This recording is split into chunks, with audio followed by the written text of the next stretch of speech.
What's good, family? One of the things I love about the Bible is that we can read it literally and we could read it metaphysically. And what do I mean by metaphysically?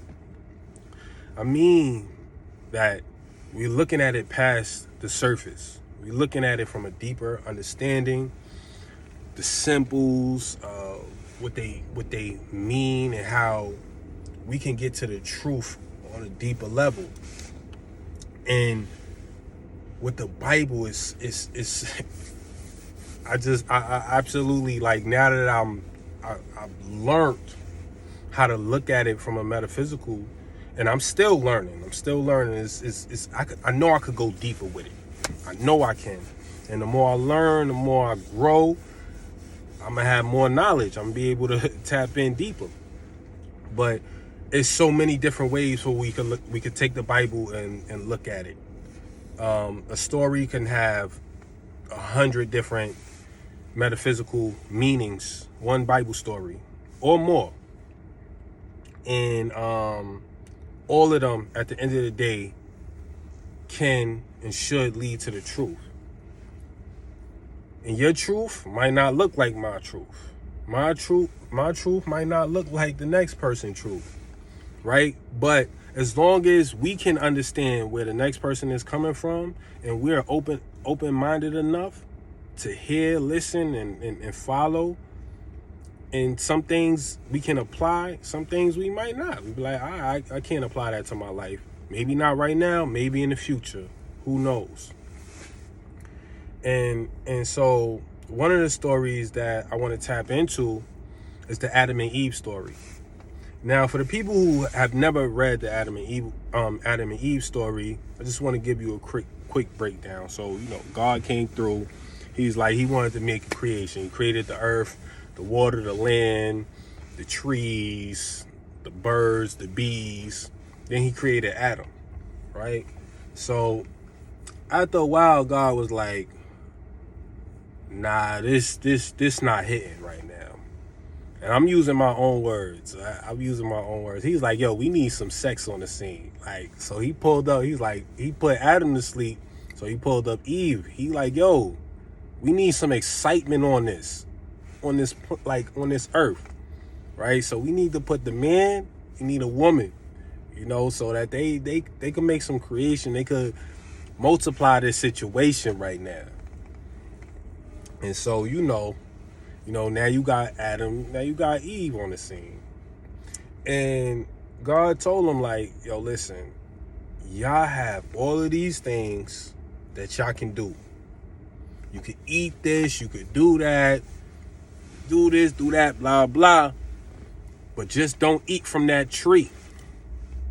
That's the one thing, to my understanding. In the Bible, it says is that one thing. It's like, don't mess with that. So they heard him. You get what I'm saying? But then one day a serpent came through. And they was in a Garden of Eden. Serpent came through. Was like, yo, listen. Yo, I got a proposition for y'all, man. Y'all need to go and mess with that. Y'all, go tap in. Go eat from that tree, man. You know what I'm saying? He up in their ear talking that sweet talk. And what they do, Adam and Eve ate from the tree. Messed up. God caught them and kicked them out of the Garden of Eden. And so, and gave them curses, whatever the case may be. So that's the literal, with my source on it, that's the literal, story of Adam and Eve. And if you want to, you go to the Bible. It's in Genesis. It's the first story. If you want to read it for yourself, but I put my source on it, so that's how you gonna hear it in this video, right?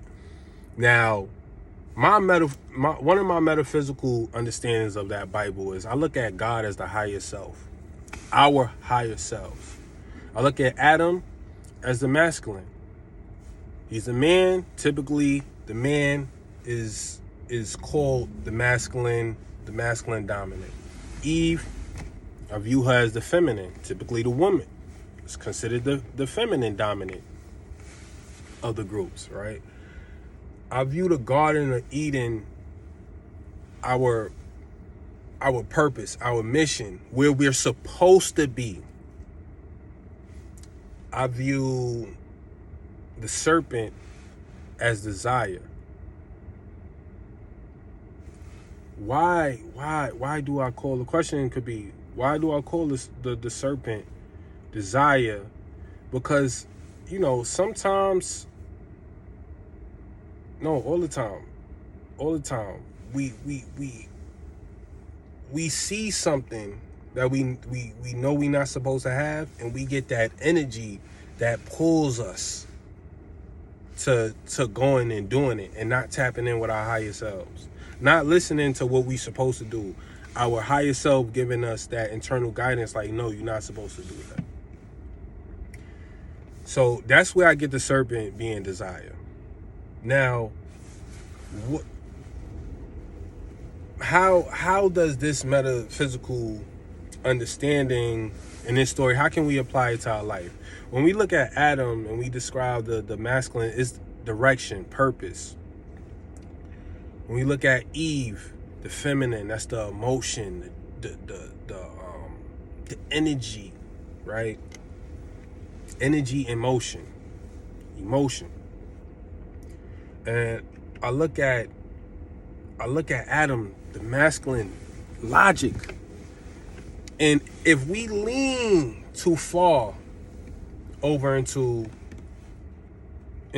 stepping in with the Adam energy, right? When we have something that we want to accomplish, when we have a desire, we get so logical, analytical, where we stuck and we don't even do anything because we in a logic. I give myself an example. I remember one time early when I started to do videos, I had caught an idea. I'm like, oh yeah, I want to drop this video.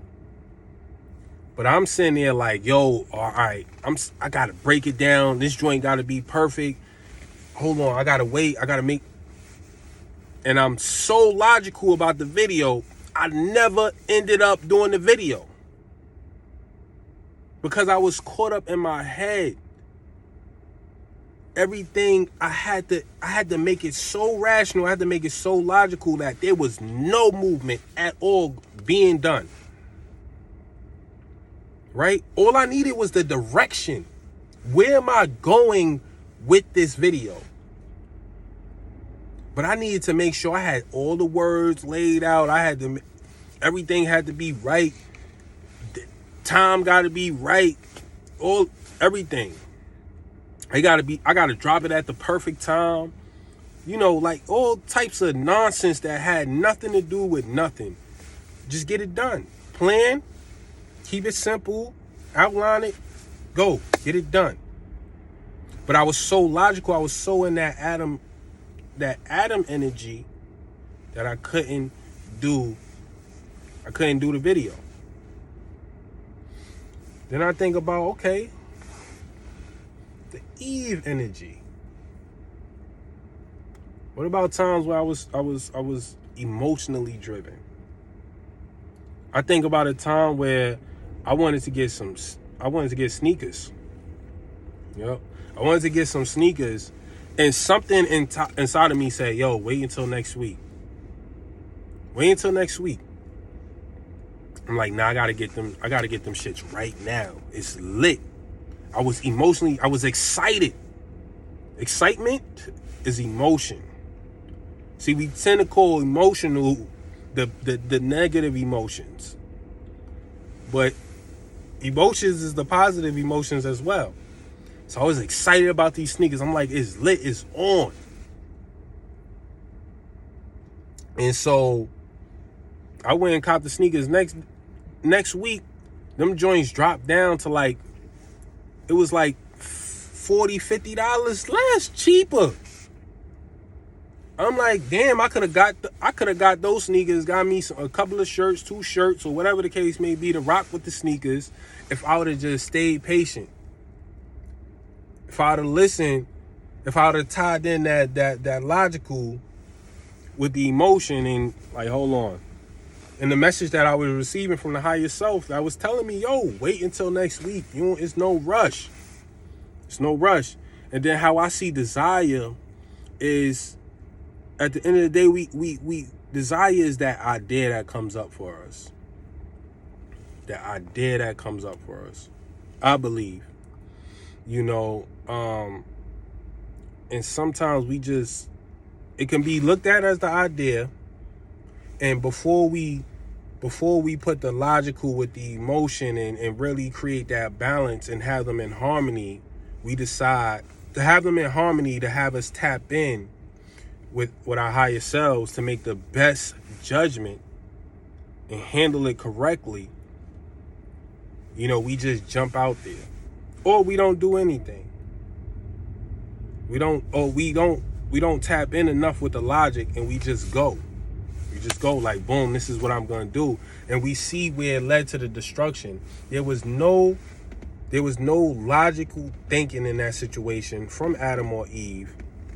And it was just, they was driven by the serpent, the desire to gain something, gain the knowledge of life and death. And they didn't tap in with their higher selves.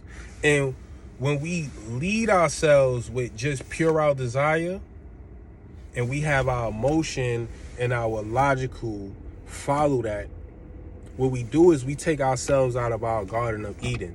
Our Garden of Eden equals our purpose, our mission, what we came here to do in this lifetime.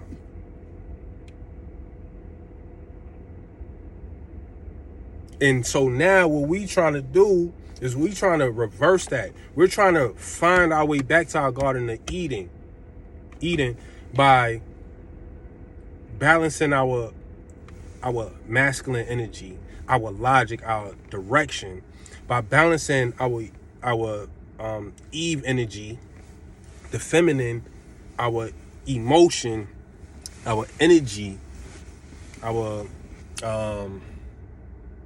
that electricity that we need to go. That's where we get it from. We want to balance those, have them come together and work together to help us tap in with our higher self, so that we could receive the messages, we could receive the guidance, we know what to do, what not to do, where to go, where not to go, so that we can arrive in our Garden of Eden and be fruitful, be at the best peace possible for ourselves, and where we don't feel naked. The nakedness is us feeling alone, feeling lost. Like we don't know what to do. We don't know who we are. And so now we unsure because we out of alignment. That's one of the ways we could view the nakedness. So what I come to ask people is, and what I ask myself is, how can we tap in deeper with our higher selves? What are we doing? What are you doing to tap in, deeper with your higher self? How can we tap in deeper with our masculine energy for men and women and bring it into harmony? How can we tap in deeper with our feminine energy for men and women? How can we not let desire control us, but for us to control desire?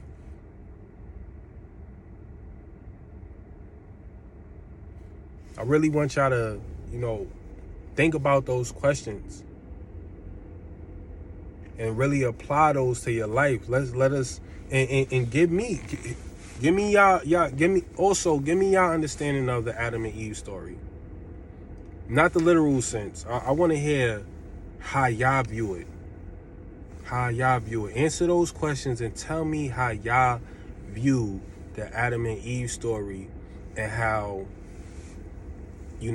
with y'all understanding, how y'all can take that and incorporate it into your life and who you are as a being. Thank you, family. I appreciate y'all tapping in with this video. Make sure y'all like, subscribe, share with y'all friends. Hit the notification bell for future videos. Stay tuned for more. Peace, family.